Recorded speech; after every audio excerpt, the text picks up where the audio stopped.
Now, I'm very excited to welcome back a college football expert as well as the editor and host of the Vegas Sports and Information Network, Mr. Matt Youmans from vsin.com. You can follow Matt on Twitter at Matt Youmans247. Matt, just like that, it's November, 2/3 through the regular season of college football. How's your season going, sir?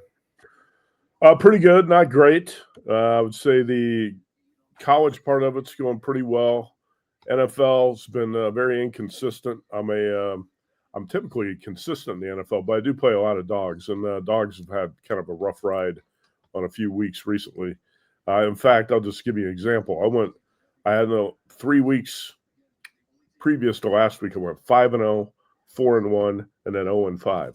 So it kind of gives you an idea how the season's going. You go 5-0 and you get optimistic. You think, all right, I'm about to get hot. And then 2 weeks later, you go 0-5 when the only dogs that cash are the Jets and what was the other one? Jets and the Dolphins. Yeah. And I didn't have either one of those. Yeah. So went 0-5 that week. I don't always play 5 dogs, but that week I did and played the wrong ones.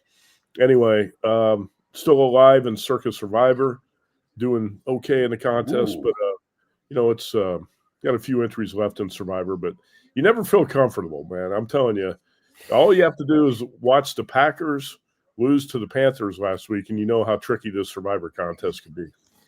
Very tricky. And when you finally found out how bad that wind was, the pick deadline was passed, and it would have made me go to the under in that. You saw the beach ball go flying into the field there, and I'm out. I went out 2 weeks ago with Atlanta. I'm mad at myself because I had Buffalo left, and I could have played them against a backup Andy Dalton. And I'm at my son's baseball tournament, and I'm like, well, there's no way they're losing to the Dolphins here. And I know Raheem Morris is bad, but what I didn't really think of through is Kirk Cousins probably didn't even practice with the ones that week. It was probably still Penix practicing with ones, but then he doesn't go because that's something Raheem Morris would do.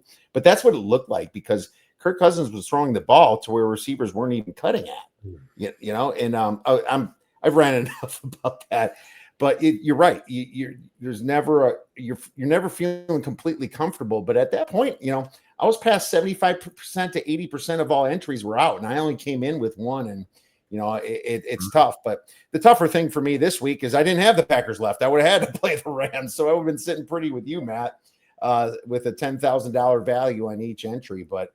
Are you someone that wants to sell a little bit of that later, or are you kind of that guy that's going to be, let's take it all the way to the end?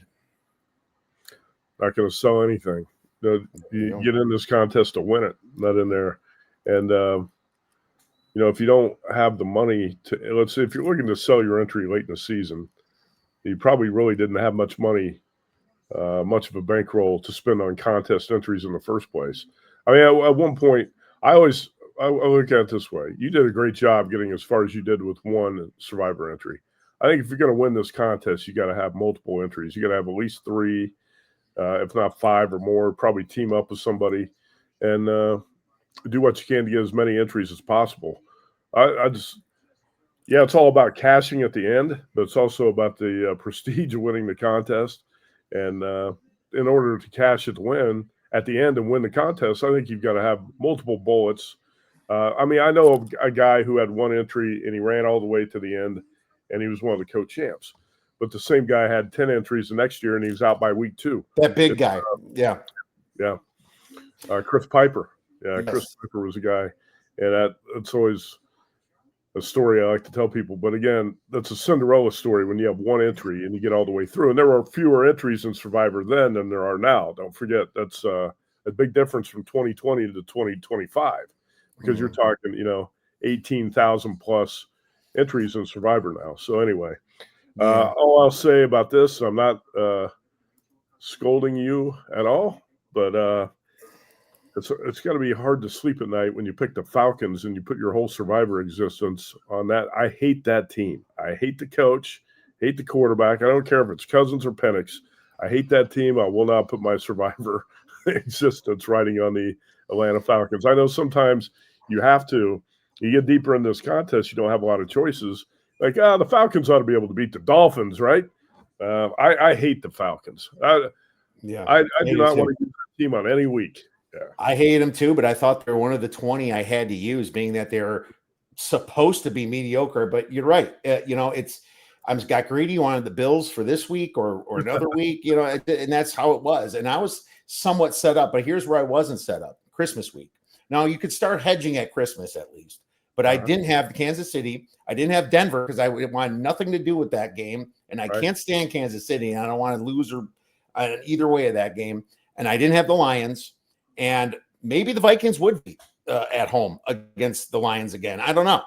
That's the only one I had left really for Christmas week, and I had a nice Baltimore and Philly left for Thanksgiving week, which I think that both of those are really hot bullets right now if you still have those left. Now, if you don't have anybody left, almost that's when you sell your ticket and see if the guy's dumb enough not to see who you used. That's I guess the only time you would sell your ticket if you don't have those bullets in the chamber. But I agree with you that if you're planning on selling it, what are you doing? There's probably other ways to make money.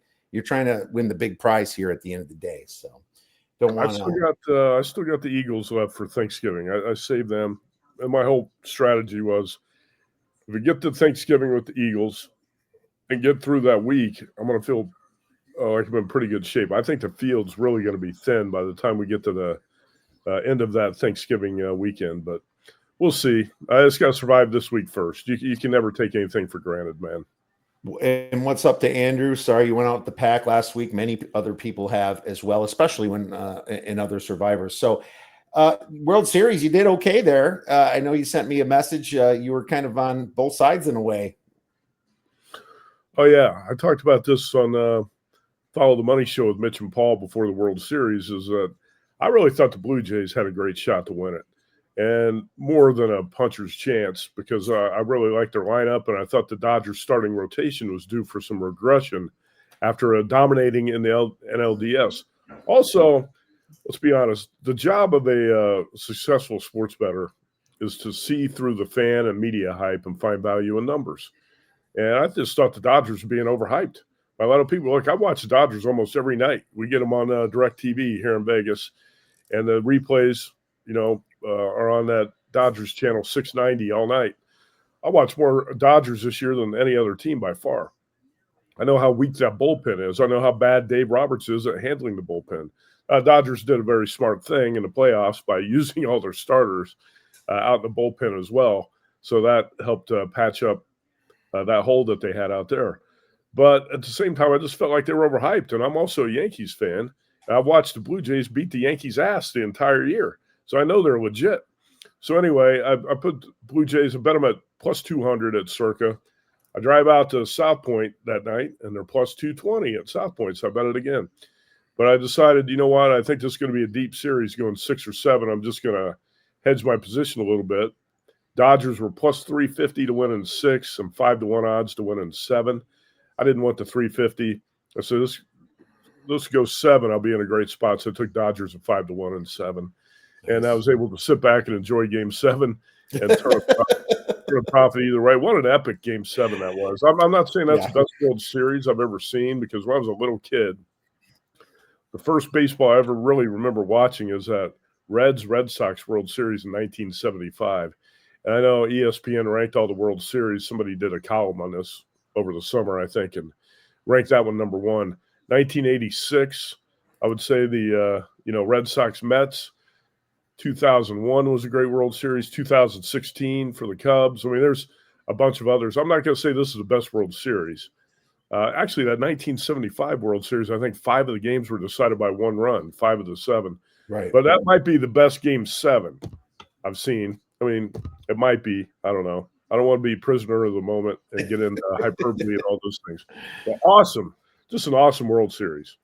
Yeah, the Cubs extra innings won, and Game 7 in Cleveland was pretty awesome to me, being a Cubs fan. And so it's hard for me to say.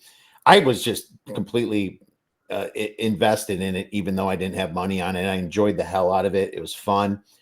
I had the Utah game on the side on my iPad, so I was making sure I was focusing on the World Series. I was at a friend's house, actually, and they had it on. But that was awesome to watch, and I do agree that was eye candy for anybody that enjoys sports. College basketball season started. I know you're a college basketball man. We love talking to you January, February, obviously March Madness. But have you dabbled in any college basketball yet? And if so, do you have anything for our audience? I bet several futures. I've been betting futures in college hoops going back to, let's say, April or May. And one of the first ones I bet, I was looking through some of the tickets. I like to bet futures at the window instead of on the app, because I hate it when you have a future on your app and every time you log in, you got to see it on there.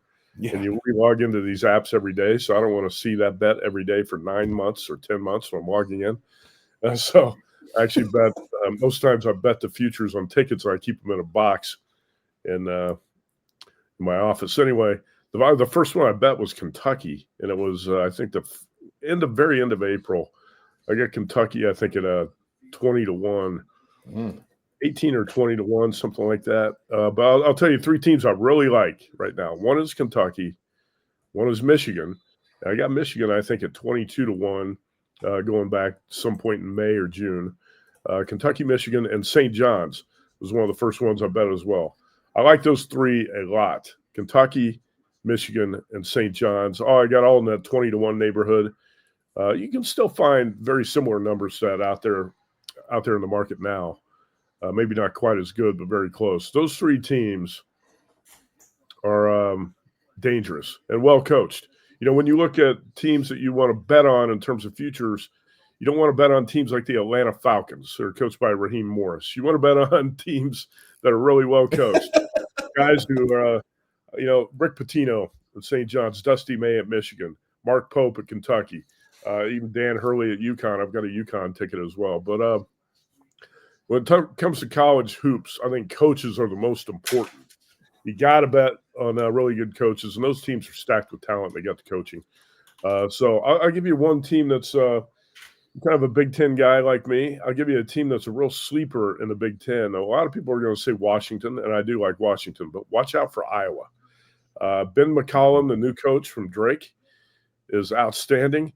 Last year, actually, Drake won a game in an NCAA tournament. Bennett Sturtz, who's a point guard, one of the best point guards in the country, came with McCollum from Drake. Drake had the slowest tempo offense in all of college basketball last season. I watched the Hawkeyes opener last week, and they put up 101 points on Robert Morris. Bennett Sturtz, I think, had 19 and 6, and he's got some talent around him. I think that's going to be a sleeper team to watch in the Big Ten. Okay, Iowa. Well, there you go. And yeah, you do have better numbers. Kentucky 13-1, Michigan 14-1, St. John's 16-1 on DraftKings. I guess the good and bad thing about DraftKings, they don't show your bets. And sometimes when you're trying to find out what the hell cashed or what didn't, you have to go to the app itself because the computer screen doesn't have it, so you can adjust it by when it was paid. It's just the way they like to do things and confuse you. Well, you know what? Two things I'll say about that. One is that we can't use DraftKings in Nevada. So when I bet on DraftKings, I might have to have somebody else like you put in the bet for me, somebody who's in a different state. And the other thing is you got to shop around on futures. I even got burned on this recently. I was over at the Circus book, where I am basically every night. And I like Ole Miss, Chris Beard. And I thought, I got to bet a real bomb here. And I bet Chris Beard, when he was at Texas Tech, was at 2019. I had him at 200-1. They got to the national championship game. Got screwed by the officials and lost to Virginia. But remember that? Yep. That imaginary foul in overtime. Yeah. There were 2 ridiculous calls to win against Tech. Horrible. Yeah. Anyway, I read recently that Chris Beard and Ole Miss beat Houston by 15 points in a exhibition that was played in New Orleans. And Houston's, number 1 or number 2 in the country. You don't want to read too much into exhibitions, but that does tell you something. That tells you when you can beat the number 1 or number 2 team by 15 points, you got some talent, you got coaching. So I was at Circa, it was 95-1 on Ole Miss. And I went over to the Westgate after work that night. Westgate had 200-1 on Ole Miss. So I took the 200-1. But that's just, you got to shop around a little bit. I also took 300-1 someplace on Notre Dame because I love the backcourt and the coach. And they actually brought in a guy from Northern Arizona. I think Carson Tout. Do you know him? You're down in Arizona. I don't go to too many NAU Lumberjack games. It is my wife's alma mater. But Yeah. But it is Ask your wife. Ask your wife what she can tell you about Carson Tout. He was probably not much. He was the nation's #1 rebounder last year, and he transferred to Notre Dame. Anyway, I like that team, and I grabbed 300 to 1. I was at a different book a couple days later, and I saw 500 to 1 on Notre Dame. So it's just sometimes you get the best number, sometimes you don't. But bottom line is, you really got to shop around and look at multiple books on futures. Those numbers you just talked about on those 3 teams with DraftKings, I guarantee you could get better numbers in the market right now than that. Yeah, you gotta definitely shop, and sometimes you're in a position where you have a hunch, and then the team starts winning. You have to wait for them to lose to sometimes bet them again. But look, you just wait till if you like Kentucky, which I kind of do. I guess wait till they play some bigger teams, and then maybe like they'll drop one or so. I have to look at their schedule, but Kentucky's usually a team that has a pretty rough regular season schedule, non-conference, I should say, almost, right? I think I almost call this preseason, but they got to play Louisville, and Louisville's got a new coach. They got Michigan State and Gonzaga. So, maybe they drop one of those and you can get back to 20 to 1 here. But, when it's this early, I need at least 20 to 1, unless I'm very, very sure about something, Right. So let's get into college football, right? We have a lot to talk about because, well, first, I like to talk about value, and buy low, sell high is a segment that we do to, see if there's somebody we might be fading coming up here. It doesn't have to be this week. Maybe you're something kind of eyeing up. Why don't we go with buy low and sell high? You go first. Okay. If we had done this show a couple weeks ago, I would have told you to sell high on Miami, or a few weeks ago. I was on Louisville against as a 2-touchdown dog at Miami. I've always felt like the Hurricanes are a bit of a fraud. I got a buddy who loves to bet futures. He bets way too many futures. And he was fired up about Miami after Hurricanes blew out South Florida. Best team in the country. I got to get some futures on Miami. I said, look, don't bet any futures on Miami. I said, Cristobal and Carson Beck are going to find a way to F this up, okay? And he didn't trust me, and he went out and fired on the Hurricanes and see what happens. I don't even think they're going to make the playoffs now. But anyway, after I lost SMU over the weekend, I'm not always right, but I did not want any part of that Miami team. That was a team I felt like was really overhyped because of the coach and the quarterback. I'm going to sell high, somewhat high at this point on Virginia. I think most people, if you bet college football, this team's a bit of a fraud. Virginia's best win was at Louisville. In that game, Jeff Brom, who's much better as a dog than he is as a favorite, Louisville gave up a fumble return for a touchdown and a pick 6. And Virginia won that game in overtime 30-27. Virginia's won 3 games in overtime against Florida State, Louisville, and North Carolina. Virginia beat Washington State by 2 and then needed a pick 6 to cover in the final minute at Cal last weekend. I think this Virginia team's a bit of a fraud, and I guess that would qualify as my sell high at this point. That's a team I'm definitely looking to fade. I don't know how high Virginia is right now. Like I said, I think most college football bettors know this team is not as good as its record, which is 8-1 right now. Yeah, and the one loss doesn't count as an ACC loss against NC State because it was preseason type situation. So they're undefeated in the ACC with the red carpet to the ACC championship game. But what? They're 6.5-point favorites against Wake Forest. I'm still thinking about betting Wake Forest, but the market kind of sniffed that out too a little bit. But I still think it should be a lower spread. So maybe you're right here, and they're still a sell high team. Well, yeah, I don't know if I'm going to play this. Probably not going to play this Wake game. I just say this too: stick to your strengths as a handicapper. I know a lot of times people say you bet numbers, not teams. I disagree with that. I think you bet a combination of numbers and teams. If you don't know anything about the teams, if you know nothing about the teams, how do you know if the number's good? And then unless you're a guy who just sits there and looks at the screen all day and just bets numbers, but most people don't do that. So combination of betting numbers and teams, and I'm not that great at handicapping the ACC on a weekly basis. In fact, I hate the ACC. Football, basketball, that's one of my weakest areas. I always say So stick to your strengths, and the strengths for me are more like the Big 10, Big 12, Mountain West. Used to be the Pac-12, even though it does not exist anymore, SEC. But the ACC's never been a hot spot for me, so probably not going to play that game this week, even though I did play North Carolina last Friday night, and I'm a little bit hesitant to say this, but you can see some improvement in the Tar Heels recently. And if you're going to tell me to buy low, that's a team I would have talked about a couple of weeks ago before they went out to Cal and lost that game and fumbled at the half-yard line. That's what cost them the game there. But I'll give you a buy low team. Most people hate this team because they don't have a sexy offense and they win ugly. But let's go with the Iowa Hawkeyes again. I just mentioned Iowa basketball. How about buy low on Iowa football?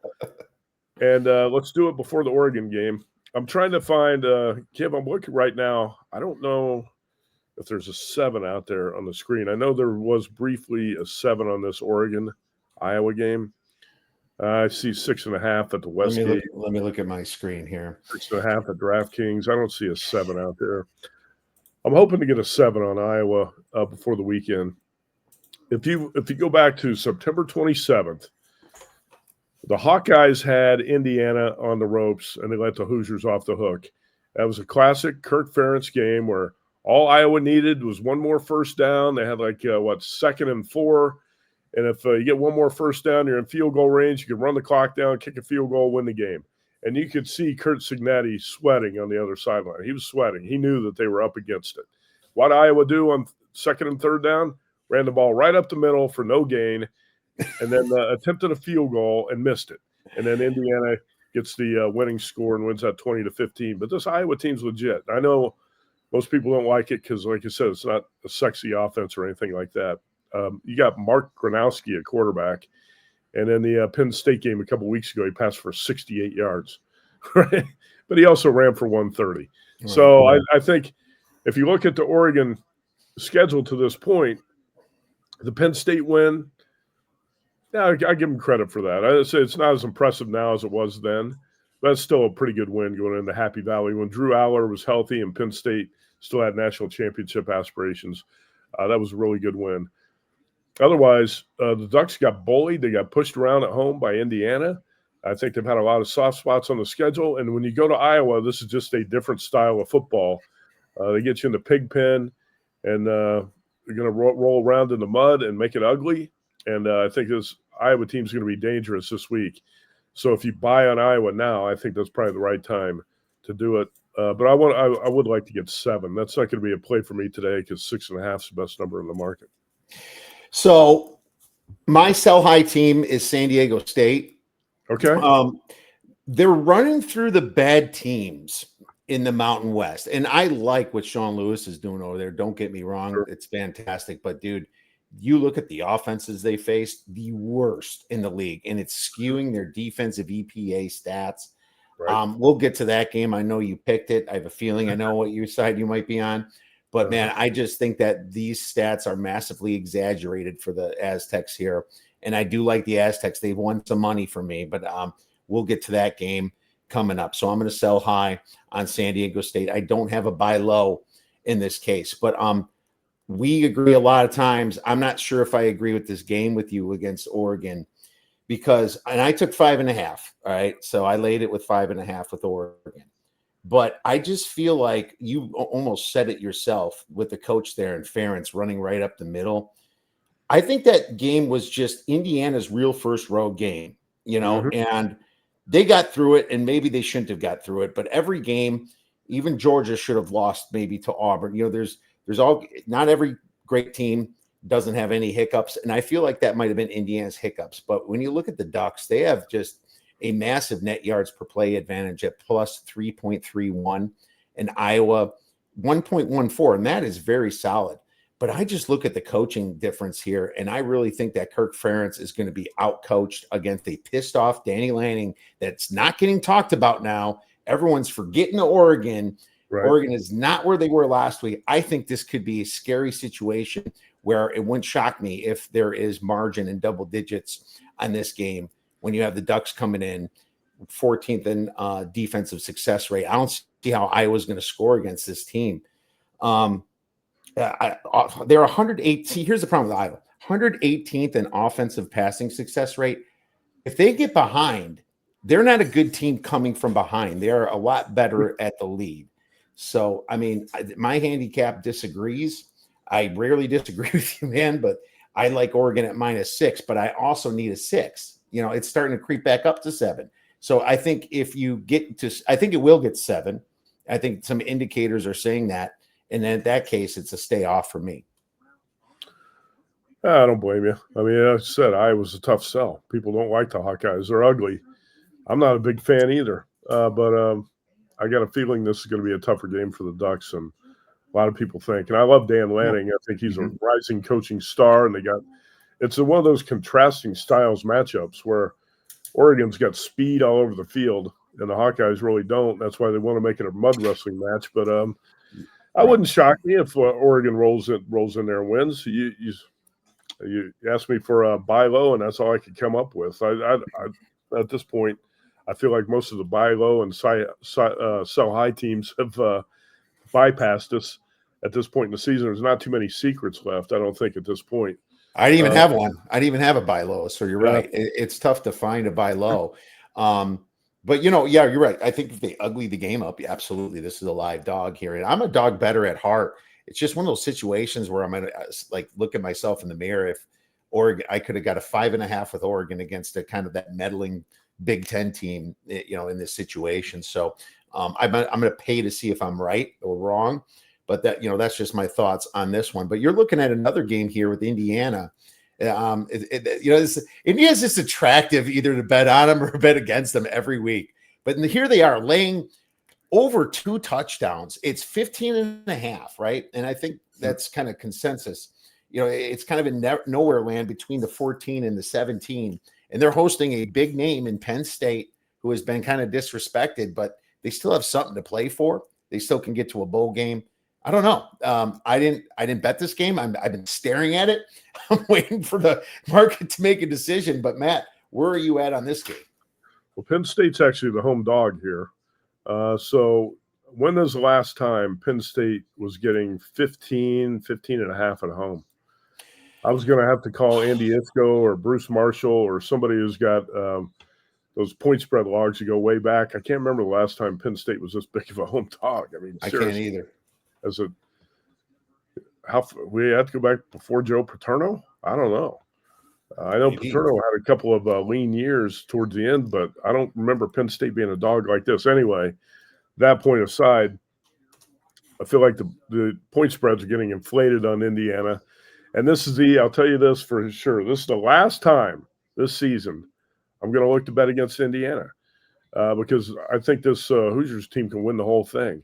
And unfortunately, I'm not going to get the same value against Ohio State that I was talking about a month ago. I told Tim Murray, my co-host on VSiN Primetime, about a month ago, I said, look, if DraftKings or these books are going to put up a 10 on Ohio State against Indiana, I'm taking that 10 all day long because that was a look-ahead number at DraftKings. Now it's going to be down to like 3.5 or 4. You're not going to get much with the Hoosiers at this point. I think everybody realizes this team's legitimate. And Cignetti, to me, is almost like the new Nick Saban. He was on, for those who don't know, he was on Nick Saban's original staff at Alabama as a recruiting coordinator and assistant coach. And he reminds me a lot, the way he talks, the way he coaches, reminds me a lot of Saban. And the guy's cutthroat. The Hoosiers are blowing out all these teams. But it's a little bit different when you're going into Happy Valley as a 15-point favorite. We just talked about Hoosiers getting a scare in Iowa City. Penn State still got, high talent level on that roster. And I think that Ethan Grunkemeyer, the quarterback, who has not been very good since he took over for Drew Aller, will probably have a chance to play his best game here because he's had a couple starts now. He's at home. He's going to be a little bit more comfortable. And you got Katron Allen and Nicholas Singleton in that backfield. You got a pretty good offensive line in front of you. And you're going to have 105,000 fans there at Penn State who are going to give this team a chance, I think, to rally as a home dog. just a big number to cover, man. Yeah. If you put this at 10, I might not take it, but I saw the 15.5. I had to take Penn State. And I just don't think Indiana's going to roll out there and win by 30 or 40 every week. There's got to be one more speed bump out there in the Big Ten. I think this is it. Double check the screen right now. Looks like the 15.5s have disappeared. When I emailed you this morning, there was 15.5. Now it's 14.5. There's still 15 at Circa, so we'll still call it 15. Okay. But I'll take 50. There's 15 at Circa in the Westgate Superbook and Will Hill, so I'll take 15. Bet 365 is 15. Okay. There's still Bet 99. They're still hanging out there, and you're right. Circa and Caesars is that. So you're good to call it 15 in my book. Nittany Lions have lost 5 in a row, but all 4 of those were down to the wire games.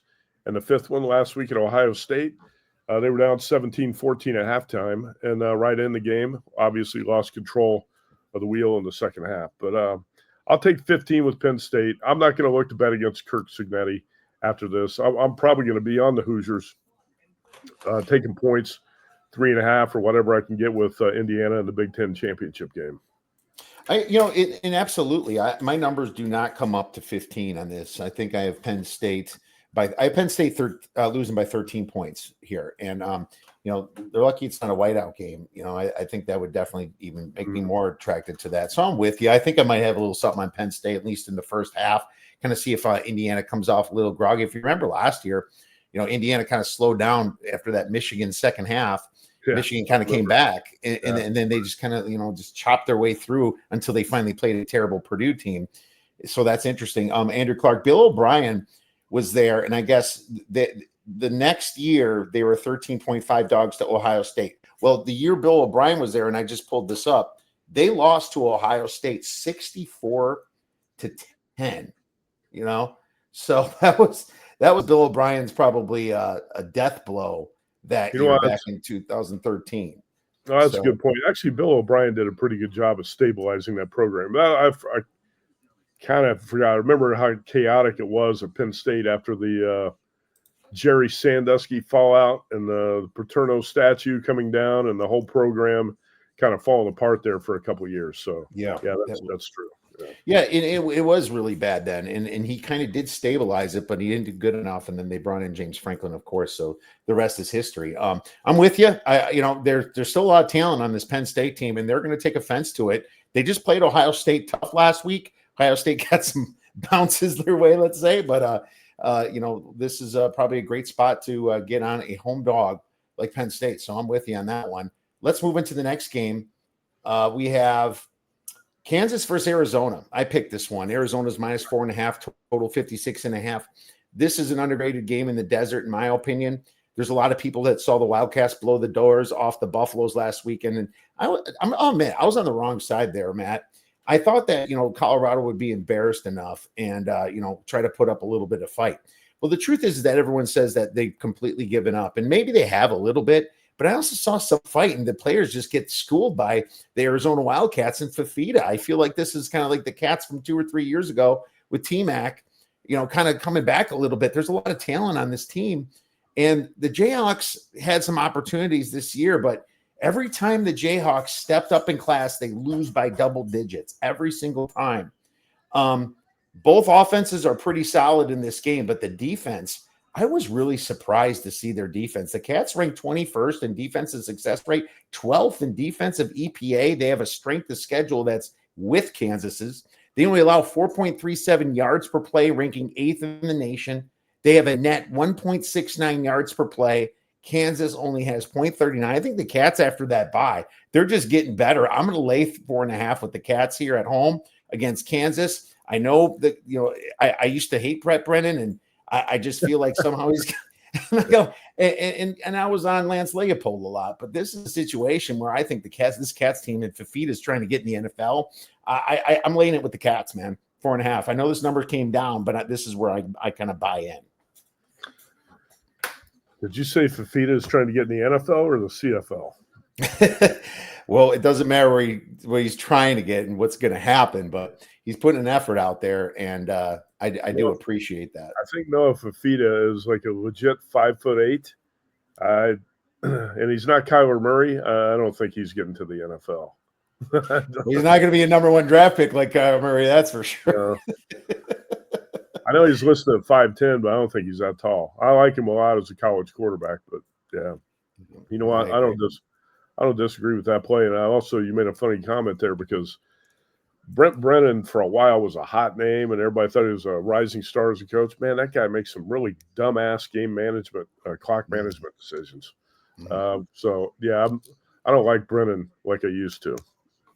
It took me a while to get on the Cats too this year, and it was because of Brennan. But I just feel like the talent in this situation is overriding the coach. Unlike Miami, I was on SMU last week. I was on Louisville that week. Good, nice job. I hate going. I went against the coach, but I just feel like it's almost like he's been ignored. We'll see. Nebraska, UCLA minus 1.5 total, 43.5. This is yours.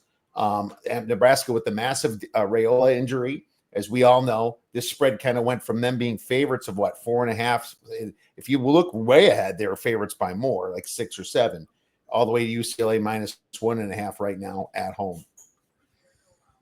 Yeah, let's see. I actually sent you an email this morning. I switched UCLA out and put Missouri in. Did you get that email? Oh, I did not get that email, being that I just walked in right before we started going. But we can move to Missouri's game. That doesn't matter. Actually, it really doesn't matter. I like UCLA and Missouri, so I guess you get 4 plays for the price of 3, and I'll just talk about one of them. Because I do like Missouri plus 7 with that Matt Zollers, the quarterback, the freshman, who I thought looked pretty good against Vandy a couple weeks ago. Missouri off the bye as a 7-point home dog to Texas A&M, but UCLA is also off the bye after that blowout loss at Indiana. I think this is a pretty good scheduling spot here for the Bruins, and they're going up against a Nebraska team that lost Dylan Raiola, the quarterback, against USC. And if you watch that game, and I did because I had Nebraska plus 7, it was hold on and hope because I wasn't even sure the Cornhuskers were going to cover. It looked like they're going to win the game. Raiola goes out. The backup quarterback was so bad, I didn't think the Cornhuskers were going to hold on and cover the number. TJ Lateef came in at quarterback. He was 5 for 7 for 7 yards. They could not get a first down. Everything is a screen pass because he can't throw the ball downfield. Now, Emmett Johnson is a stud workhorse running back for Nebraska, but hey, if you're the UCLA defensive coordinator, you're going to load up. You're going to have a loaded box against the run because you know TJ Lateef can't beat you with the pass. So I think most things are pointing to UCLA here as a 1.5-point home favorite. So that'll be, how about we'll go half unit each there on Missouri plus 7, UCLA minus 1.5. Now I got a 4th play.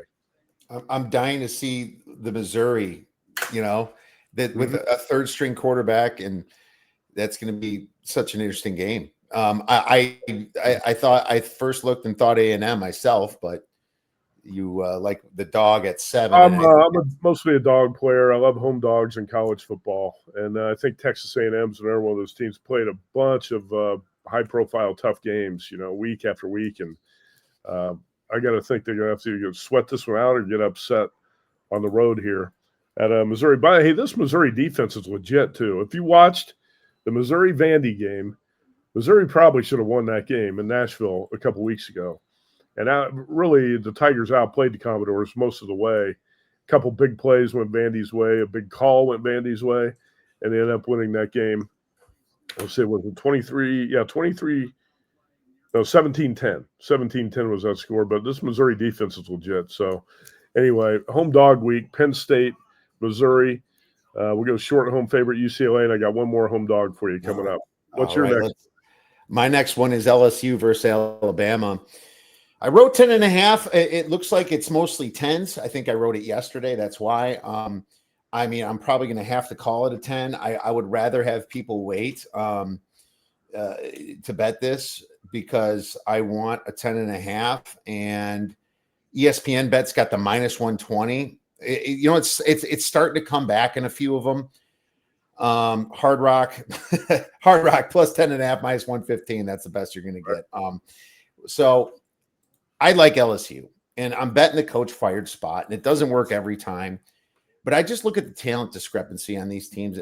They're not that much of a difference. And Nussmeier has been there. I don't know how healthy he is, but they're both coming off a bye. I think they've kind of cleaned themselves up a little bit. And Coach Brian Kelly and his fake accent's been kicked out of Baton Rouge, right? Mm-hmm. And I think that's an exhale for the team. I really believe that. I don't think they like Brian Kelly.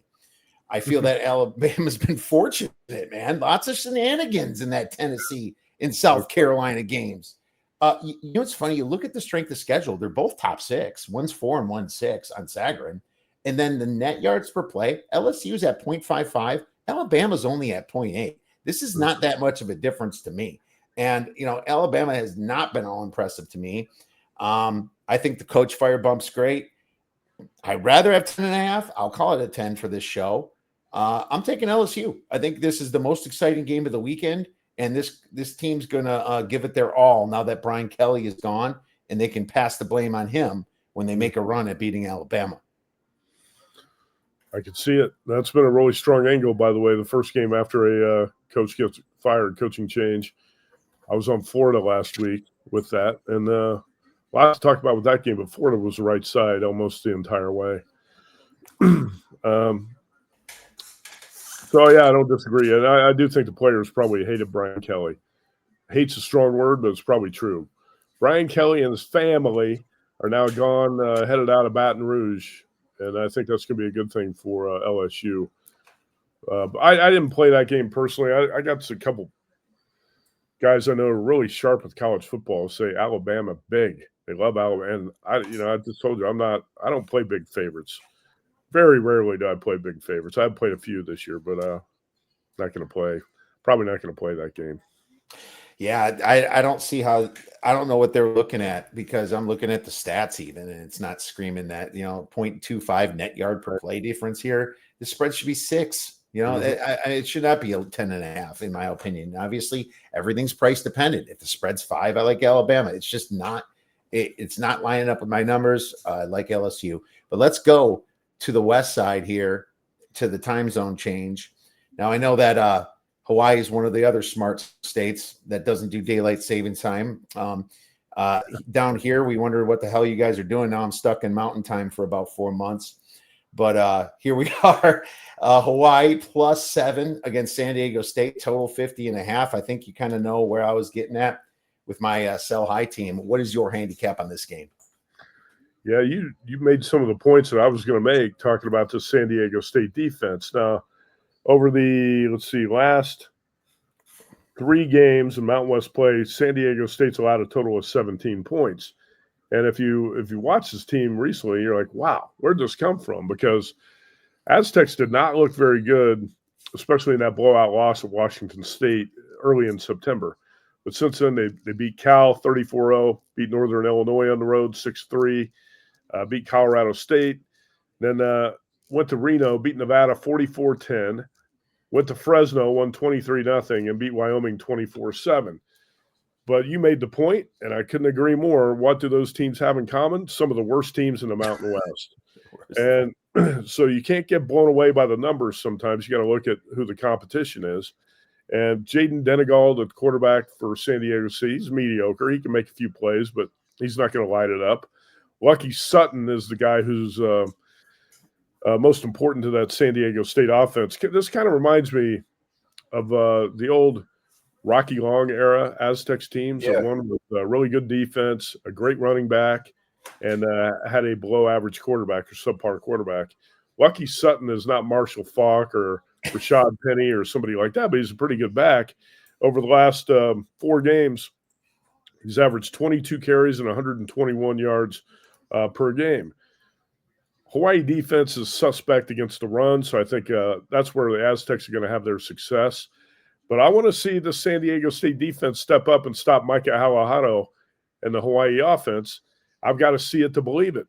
And Alahado, over the last 4, 384.5 passing yards per game, and the team's averaged 39.3 points a game. San Diego State's D has not faced a passing attack, anything remotely close to what Hawaii's going to throw out there on Saturday night in Honolulu. And by the way, Timmy Chang's got an outstanding record as a Honolulu dog. I think this number's inflated too much here. I think Hawaii's got a great shot to win the game and kind of expose the San Diego State defense a little bit. So Hawaii +7 for me. Yeah, I apologize for stealing your thunder there. I should have put 2 and 2 together. But here's another thing. I love being on your side most of the time, Matt. And that's a great handicap that you have right there. And I totally agree. And I think that Hawaii has a chance to win this one outright. Did you say his name is Bucky, the running back's name? Lucky. Lucky. I like that name, by the way. That should be a great name for a handicapper or a gambler. Lucky. Oh, I hope so. Yeah, if your name's Lucky, you move up two positions here in the handicapping rankings in the VSIN challenge. Well, speaking of Bucky, let's do a quick hodgepodge here, and I will put Hawaii down as a podcast play. I'm going to Bucky this week, and this is kind of up your alley. And this is my team, and I've been betting against them much more than on them. I only bet on them live once and lost. I bet on multiple times against Wisconsin, especially in the Maryland game, which was my largest bet of the year. I could not believe Wisconsin was favored against them. But I am betting on them now. I'm getting double digits, and it's a spot where Wisconsin is massively disrespected to a Washington team that has not been traveling well. Mm-hmm. This Washington team has no defense. I love their quarterback, but after seeing the spirit that Wisconsin showed a little bit against Oregon, granted it was a rainstorm, it was a pouring down rainstorm. Mm-hmm. I kind of saw a little bit of something. Everyone thinks that Luke Fickell's toast. Everyone thinks he's going to get fired. Well, Matt, show me a book where I can bet the no on that, because I read what Chris McIntosh, athletic director, said in his note to boosters. And he said to stick with the process on this. And there's a $28 million buyout, and we don't have Adidas or anybody in Wisconsin coming to shell out that kind of money. Mm-hmm. And the fact that McIntosh wrote it and the way he wrote it tells me that Fickell is not going to get fired. And as a matter of fact, you're probably going to see Fickell next year in August in Camp Randall Stadium. And it's a tough thing for a Badger fan to think of, but that's just the truth of the matter, no matter what way we want it or not. But because of that, this team has to play. They have to show up. They know they're still auditioning for next year. And this Washington team has been absolute hot garbage, traveling 2 time zones, just like USC, just like many of the other old Pac-12 teams. This is too big of a spread in a game that's going to be cold, in a game that might be a little bit windy, and a Wisconsin defense that's finally showing some life. I'm taking the dog at double digits. Plus 11.5 is what I got. Well, I can tell you, I've got a sheet here of all my potential plays for the week for college football. I got about 20 sides on it, and I got Wisconsin written down as a potential. I have not played it yet, but there's definitely a potential play for me too. I don't know what's going to happen with Luke Fickell, but the reason McIntosh wrote that letter, he's got 25 million reasons to write it. If if they had a small buyout, they would buy him out and he would be gone. But I think what McIntosh is forced to do here is say, all right, got to get in a new offensive coordinator. We're going to overhaul this whole thing. You got to do what Indiana did last year. And when it happened, I couldn't believe it. I said, how did Indiana get Fernando Mendoza? I thought that was a top quarterback on the transfer market, right up there with John Mateer, who went to Oklahoma. How did Indiana get Mendoza? Well, back in the day, Wisconsin would have got a guy like that. I don't know how that slips under the radar, and Wisconsin ends up with Danny O'Neill and the quarterbacks that Wisconsin brought in. You're not going to win with those guys. How do you let Indiana get Mendoza? So the balance of power shifted. Indiana's paying, getting a better quarterback, and Wisconsin's sitting up there getting scrap parts of quarterback, and that's why you sit at the bottom of the Big Ten standings. It's crazy, but that's the way college football is now. Give Kurt Cignetti credit. I couldn't believe he pulled that off and got Fernando Mendoza. Wisconsin's sitting around bringing in garbage quarterbacks and not bringing in Russell Wilson anymore. That's for sure. So I thought you're right. Wisconsin, I thought, showed some fight in that game in Oregon, and I think they'll show some fight here. So maybe you'll talk me into that play because I have been considering the Badgers here. Yeah, you might get Billy Edwards this week. We don't know what the hell's going on there. It could be something internal. I don't know. Even if you got, hey, I don't want to interrupt you here, but even if you got Billy Edwards healthy, why did you go for Billy Edwards and Danny O'Neill when you could have had Fernando Mendoza? Trust me, that is one of my frustrations. As a matter of fact, if you read my post on our fan site that I created years ago on a group, I said, why not go for a coach like Sean Lewis, who played for the Badgers, up and coming guy that's not expensive, still a young enough offensive mind, and then buy a quarterback like a Sorsby or Bagley from James Madison. Mm-hmm. Pay for those two things and then build your next around that. Don't get an expensive like Kelly or Franklin or anything like that. Forget those guys. Right. Get the new up and coming guy. And I feel like what's funny about Kirk Cinetti, he's older, but he feels like he's younger the way he's kind of approaching things. And it irks me to this day. But I'm on Bucky. Another hodgepodge game. You know, TCU's up to 7 now. I liked it when it was under that. Iowa State's they showed nothing last week. And how the hell do you get beat by Jeff Sims? You know, the dude runs all over. That was embarrassing. I had line value on that game too because I knew that Levitt was out before, as it was moving before it was announced. That one pissed me off. I think TCU is probably a little too high at 7 now, but I did lay it when it was at a better number. We already talked about Virginia Wake. Louisville Cal. I mean, Louisville's 20.5. They were kind of my buy low team last week, and then they covered against Virginia Tech. Did they just blow out Cal here? That's an interesting one. I don't know. I'll tell you that Jeff Brom's not a great big favorite. Louisville was lucky to cover that game against Virginia Tech. Well, I think laying 11, won by 12, 28-16. Is that right? Yeah. I swore off this Cal team. Let's see. After the Duke game, the night when they were in Berkeley and Cal was up 21-7, and then Duke scored 38 straight points. And I said, "That's it. I'm done with Cal." And since then, Cal has failed to cover 3 in a row, and 2 of those have been really excruciating bad beats. So I'm glad I jumped off the Golden Bears bandwagon. That seems like a really big number. I'll probably stay away from that game. I can't believe Oregon State's laying 20.5 to a team. And it is Sam Houston. But Jesus Christ, Houston. That's like a sicko game right there. A sicko, right? Sam Houston is a shit show, poorly coached team. I couldn't touch that team. Yeah. No, I couldn't touch that. And I know we got to get to our beer bet bangers, but is there anything across the board that's any of interest here? You know, it's West Virginia, Colorado. I'm thinking about just live betting it just to see how bad Colorado really is. But West Virginia is in a big letdown spot. And I admit I was one of the idiots on Houston last week. I had a bad week last week. I was on Houston and the Bear was on West Virginia, and he cashed easily with that one. But that was I've been on Mississippi State the last 5 weeks, and now they're plus 8.5 against Georgia, and I'm like, whoo, I'm like, maybe that's just a good number.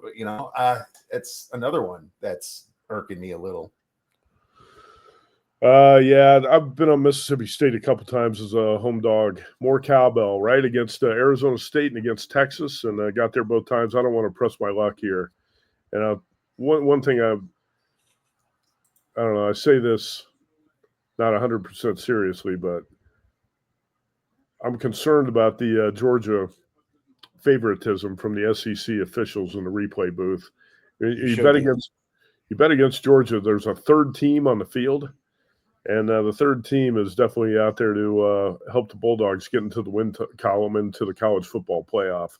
I think it's embarrassing what's happened. It's ridiculous what's happened in the Georgia-Auburn game and then the Georgia-Florida game, where all these significant calls are going Georgia's way.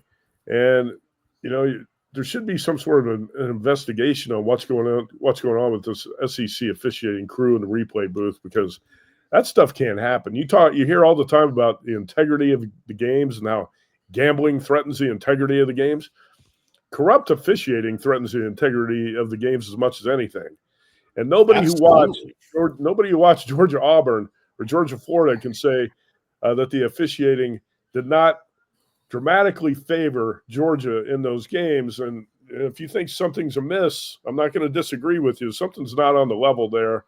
And I'm just going to stay away from the Georgia game this week. But I have played Mississippi State as a home dog twice, and it's paid off. I'll probably avoid this game. I I mentioned to you I bet San Jose. I really like this matchup for San Jose, but again, it was You had a great number. Tuesday morning when I was on the show with Dave Ross and Jensen Lewis on that 4:30 a.m. show. I talked up to San Jose State play, and at circa at that point it was -3, -120, and bad matchup for the Air Force defense. And that since then that number has gone from 3 to 5.5. So it's out of my price range. At 3, I still played San Jose, but now 5.5 off that game. You know what? Clemson is interesting to me. Speaking of officials, Dabo went on a rant. How about that rant he went on against college officiating? Loved it. That was awesome. Yeah. And his team got completely screwed on that pass interference call. They basically handed the win to Duke. It was a game-changing call. It was a score-changing call, a spread-changing call. It was all three in that game. And I thought about betting Clemson. My friends talked me out of it and said Duke's better. But the truth is that Clemson was better, but I'm glad I didn't bet it because of that. And you know, I've been one that has gotten criticized on Twitter for complaining. It is really nice to see a lot more voices now speak up for this shit, because I'm almost to the point where the players aren't deciding the games as nearly as much as the guys in the stripes. And this Georgia thing, you wonder, I almost feel like it's to appease the networks, and I feel like they're human and they kind of get caught into the feeling that they should do this to get their next job subconsciously. I don't know what it is, but there's a simple fix to it, Matt. You have somebody in a different state watching a screen just like us that can make a call in 5 seconds and just beam down to them and make the change. You know, somebody overriding this stuff. That's what I want to see in football. You would have to have like a centralized college football commissioner's office that's not partial to any conference to make the rulings on the video. Like, the problem with the SEC is, look, there's tens of millions of dollars at stake here. And it's pretty obvious the SEC wants to get Georgia into the playoff, right? Can't afford to have Georgia losing at Auburn or Georgia losing to Florida. So if you want to say there's a bias towards Georgia from the SEC, I would agree with that. As you would have to have a neutral commissioner's office like the NFL. And believe me, the NFL's got plenty of officiating problems of its own. But I think you'd have to have a centralized office that does all the reviews so the conference can't handle it, because the conference is going to be biased towards certain teams, right? They want certain teams to get into the playoff because it means tens of millions of dollars. So, Did you see Ohio State's fumble last week? The whistle wasn't blown. I mean, if he broke away and ran for the touchdown, do you think they'd be like, oh, forward motion was stopped? Hell no. No. I've said the same thing about Ohio State in the Big Ten.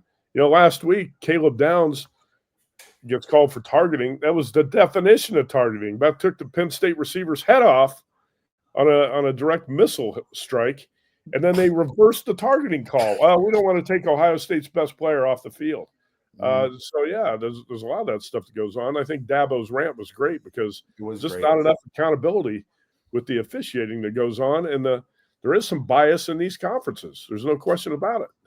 And in the NFL has their problems because they decide they're picking and choosing stuff to do. There's some serious issues there. And if the NFL owners were actually football guys, they're mostly oil tycoons and stuff like that, and actually had any brains, they would actually see it, but they can't even understand it because, you know, they're less of fans of their own team than most of the fans are of their team. So it's just a bad situation. I'm glad we ranted about it. I think it needs to be brought up, and thank God for big personalities like Dabo, because that's what's going to take, being able to face a fine, being not scared of it, being able to stand up. You know, the Bears sent me a tweet today. He texted it to me on the old Ohio State quarterback talking about it, Dabo, and retweeting it, saying this is absolutely insane and it's got to stop. So I absolutely agree, and I'm glad it's being more forefront now. You wonder if there could be an investigation, but I guess I don't know. What's the government care, right? You know, I say lack of institutional control. If you're like Enron or something and you see this crap going on, you know, they're a publicly traded company. Well,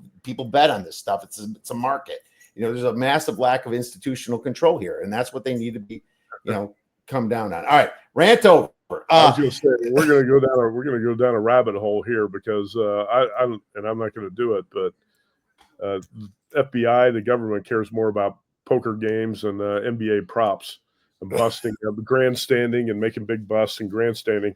Imagine if people cared that much about corrupt politicians. Imagine.